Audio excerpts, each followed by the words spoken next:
Hello, and thank you for joining us today during AWS reInvent. I'm Sarah Smith, Business Development Manager for our AWS Energy Business Unit, and I'm excited today to talk to you about data transformation for reservoir characterization with ConocoPhillips. I'm joined by two of our ConocoPhillips partners, Justo Sanchez and Anand Maugi.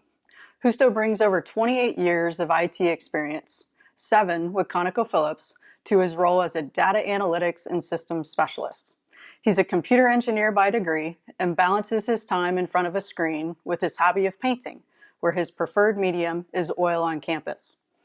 Anand is a consultant solutions architect at ConocoPhillips, where he has spent 17 of his 25 years of IT experience. He's also proud to lead the Asian American Employee Research Group at the company. Anand uses his computer science degree and his experience at ConocoPhillips to mentor his daughter's AWS Deep Racer Club at school. Now let's dive into our topic today. The team's going to give you some background and then kind of take you through their journey of addressing an important need at ConocoPhillips. Justo, would you kick us off by telling us a bit about ConocoPhillips and the specific challenge that we're going to address today? Good day, everyone. Thank you, Sarah, for your introduction. We're here today to tell a story regarding our current digital transformation. Our company is beginning to leverage the power of the cloud more and more. But as many of you can appreciate, it is not a simple transition. We're going to talk about one of our most recent examples, including where we started, what we built, but more importantly, how we were able to accomplish. So let's start talking about who we are. ConocoPhillips is a large oil and gas company, and it will soon become the largest independent exploration and production company in the world. While based in Houston, we have operations and offices all over the globe. Our talk today involves our Canadian business unit. The Canadian Montney asset is an unconventional shale gas play. It's located in the northeastern British Columbia, Western Canada. It includes about 300,000 net acres of land. Our Montney formation has 3 to 5 different horizons that we can target and develop. As you can imagine, there's a whole pile that can be developed, and we're in the early days. So the important point to take from this slide is that this asset isn't an appraisal. Therefore, we must try to find out through gathering lots of data what is exactly there, so we can best develop this area. Based on how many of those layers we target and how close together we put our wells, we will drill anywhere between 800 and 3,000 wells. But the initial 50 wells will provide guidance to the rest. The amount of capital that we have to put into the ground will obviously differ whether we drill 800 or 3,000 wells. And the variance is measured in billions of dollars, so it's something we really have to get right. In a sense, we're in the early days of the appraisal, and using sensors, we have to try to figure out what we have down there and the best way to develop the entire play. On this, we recently finished our first big appraisal pad. There were 14 horizontal wells drilled. We gathered millions of dollars in data to try to understand what we actually have under the ground and how to develop it. The problem is that the data comes from 7 different vendors. There's more than 4 terabytes of data among more than 8,000 files, a lot of them in CSV format, but there are so many other formats. These files come to us with multiple location formats, time zones, time and depth resolutions, etc. And that makes them very difficult to work with. That meant that when our geoscientists first started trying to interpret what this data meant, it was taking over 8 hours just to pull together and prepare the data to begin interpreting one stage, and there's over 300 stages to interpret and reinterpret it. Because of this, the analysis and visualization of each data type was completed in isolation. Data observations were done manually outside of any toolkit. Plots were scaled and matched per stage directly into PowerPoint. Hence, they were unable to do any data analytics or produce any learnings due to the complexity of the data. As you can tell, this was not a viable strategy, so the team reached out for some help to our internal analytics and IT teams. In other hand, this is where the Canadian business unit was at. We had newly announced that we were a cloud-first company. We had recently set up our very first AWS cloud environment or data lake, but it meant that we had limited in-house cloud skills and experience. Basically, we could imagine the solution that our development team needed, but we had no ability to deliver it, and we were not happy about it. Excellent. Thanks, Justo, for giving us some context about ConocoPhillips and setting the stage for your challenge. Now, Anand, if we could move over to you, would you talk us through what you built to address this challenge? Thank you, Sarah. It's a great question. As we heard from Justo, there are multiple disparate data sources and formats. So we knew we wanted a solution that can handle massive amounts of data with the simple architecture. That architecture would include as many as serverless services, which provides elasticity and also the minimal maintenance for our infrastructure and our IT support teams. We didn't use any complex services in our architecture. It is simple, yet very elegant. We chose S3 as our storage layer to accommodate various stages of our data, and AWS Glue as the data ingestion and transformation and curation. And finally, we have utilized the Athena database, enabling our BI tools to consume data for analytics. One item I will point out is the lake formation service, which provides a robust data lake security that allowed us to meet our business requirement of table level access, and it greatly simplified to roll this solution into our BU. We have also consumed other AWS services such as Step Functions, Lambda, and SNS, CloudWatch, and others in support of solution governance. But I think it came out very well. But as you can see, these are all the various services. But we still had to figure out how we are going to wrangle this massive amounts of data that makes a solution useful to the business. Let's look at that.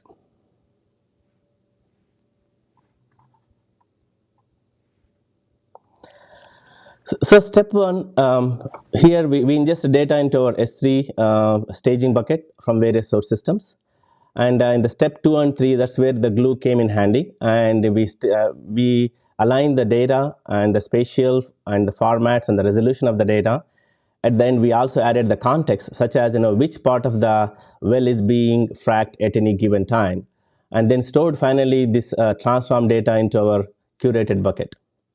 The step 4, which is probably the most important thing we did to optimize is Athena query performance, was to leverage Athena's data partition features. Remember, this is 1 second data from dozens of sensors for 24/7 for 6 months. This much amount of data would crush any BI tool.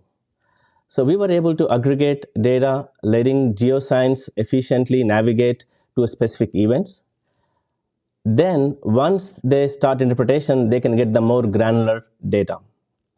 We have also enabled performance monitoring metrics, allowing us to tune the whole workflow in support of the operational support and also the notification.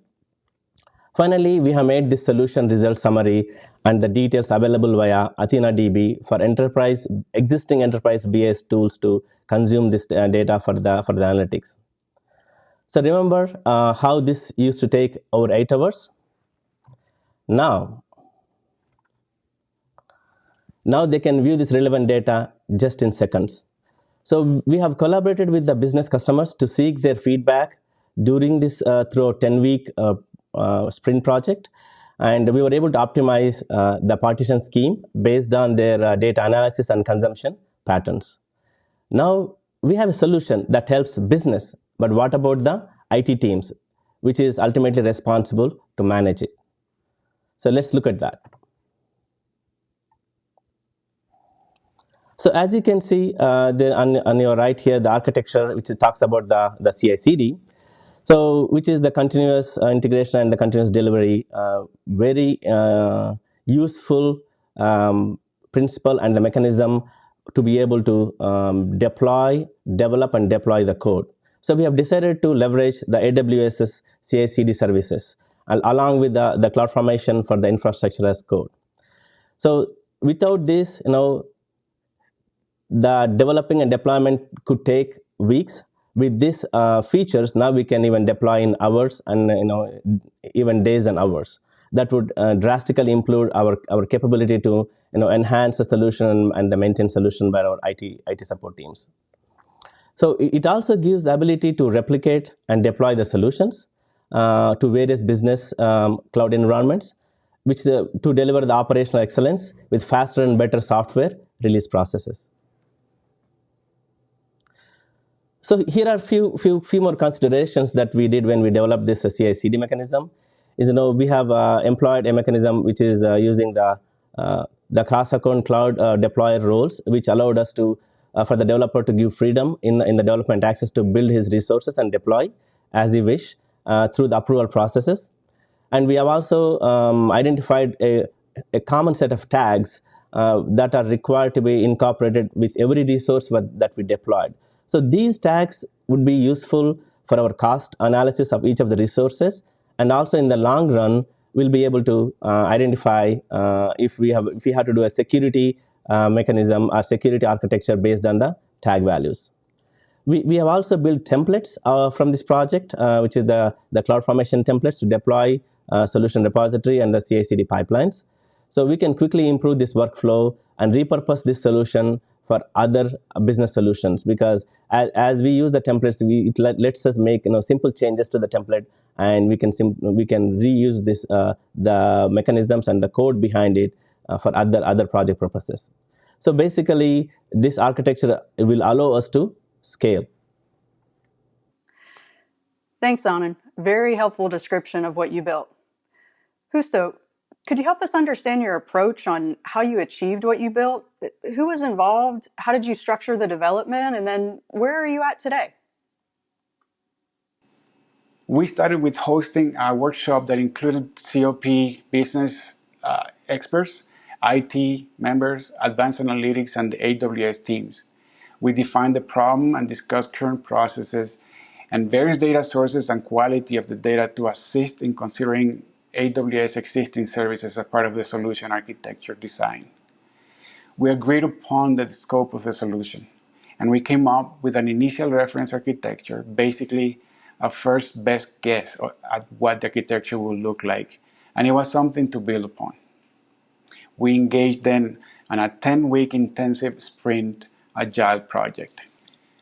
This project had a remote collaboration approach with Amazon Professional Services, involving people from different locations in the US and Canada. We agreed on shooting for a proof of concept ready to use product in a test environment. We also used agile methodology with Scrum framework, and we reviewed periodically with our Analytics Innovation Center of Excellence and our Cloud Advanced teams to come up with final architecture that you saw before. And remember, we didn't ask AWS Professional Services just to build a product, but we wanted to get involved and quickly build our own skills. Everyone on-prem, data architects, developers, data integrators, participated in both planning meetings and daily sprints that involved knowledge transfer. Following this method, we arrived with a 10-week period with a minimum viable product in test, and way more skills, competencies, comfort, and confidence than when we started. Now let's take a look at what we built. All right, as this is not a geoscientist class, what you see here is an auto Picasso generator. Just kidding. This is a report, an actual report created by a geoscientist using our tool, which will show up in seconds. This integrates acoustic, temperature, strain, pressure data from different vendors, time formats, etc. Everything we have mentioned before in just one report. This is now allowing our geoscientists to do their model and understand the direction of the fracks and understand how far they went from the wellbore and how effective the penetration was in time. Now, this is just not raw data, but QA/QC data and calculation based on them, so we can make interpretations like this. We have all these huge amounts of data pulled together, stored and managed on a performant platform, and we've got visualizations that can work in seconds, created with our existing BI tools. So we're really happy now. Great to hear about the results and progress. Very impressive. Now, Anand, since you've laid the foundation with these improvements, where do you go from here? Sarah, thank you for the question. I know it's important to understand where we were and where we are going next. So it is not a project that is a one-time project. So we want to take this project outcomes and deploy into the production. I know AWS Professional Services helped us deploy into our test environment. Now we are working with our Canadian and Houston teams to establish the support for this solution, and we're in the process of deploying the solution into production. Next thing is we are also begin sharing our knowledge. So as this is a solution for the unconventional assets, just in Canada, but not only that, we have operations in several countries and within the US. So we are going to share this learning and maybe take some of the existing solutions that we have deployed and consider whether this solution architecture could be leveraged for their business problems. Then also we have developed the best practices for the CI/CD and also the foundational architecture, and which we are already in the process of implementing some of the outcomes of this project and into our other business units as well as in the enterprise solutions. So what we are building is what we are building is just for this purpose. We know there are other solutions that can leverage this architecture. Basically, this tool allows our geoscientists to visual the interpretations, but unlike they have done, we may be able to automate the interpretation itself because now we have the data that we need. So now they can spend more time and the end analysis rather than in the data preparations. So we have also enabled a mechanism to gather the drilling and the completions data in real time into our cloud platform, enabling any interpretations and improve the performance for the frac operations. This architecture also provides machine learning capabilities for any future anomaly detection and correlation analysis. I know we have been discussing about the solution and architecture and how successfully we were able to implement, but I would like to make sure that all of the audience can take few important points from our story. So here 3 things are there. So there's the big data, we have built it fast, and we have a bright future here. So as we were discussing earlier, the amount of data is massive amounts of data. Now gone are the long days of data preparation. I know the data geoscientists were spending a lot of time in the data preparation. Now the data is prepared automatically using our cloud platform with all the architecture in place, and they can spend more time doing the interpretation and also automating some of those work also. In just weeks, we not only built the solution, we also built the tools and skills to sustain it that will help us build other solutions. Almost everything we built here can be shared and adopted globally. Now we can spend more time in doing the experimentation. We can do a lot of data science work. We can fail fast. We can try things that we didn't have opportunity to try earlier. Now we can take the data and make into very useful information for the data analytics. Not only that, I don't think any of these possible without the vision of our executive leadership team and their declaration that we are a cloud-first company. Thank you very much. We appreciate AWS support throughout this project. Thank you. Thank you, Anand. Sounds like it will be an exciting next steps. I'm looking forward to seeing you all continue this development. Justo, Anand, thank you for sharing your story of data transformation for reservoir characterization at ConocoPhillips. I hope others can learn from your experience and apply it to their own operations. And thank you all for listening to this AWS Energy reInvent session. Please be sure to check out our reInvent website for additional content, as well as the AWS Energy website for how we're collaborating with our energy partners.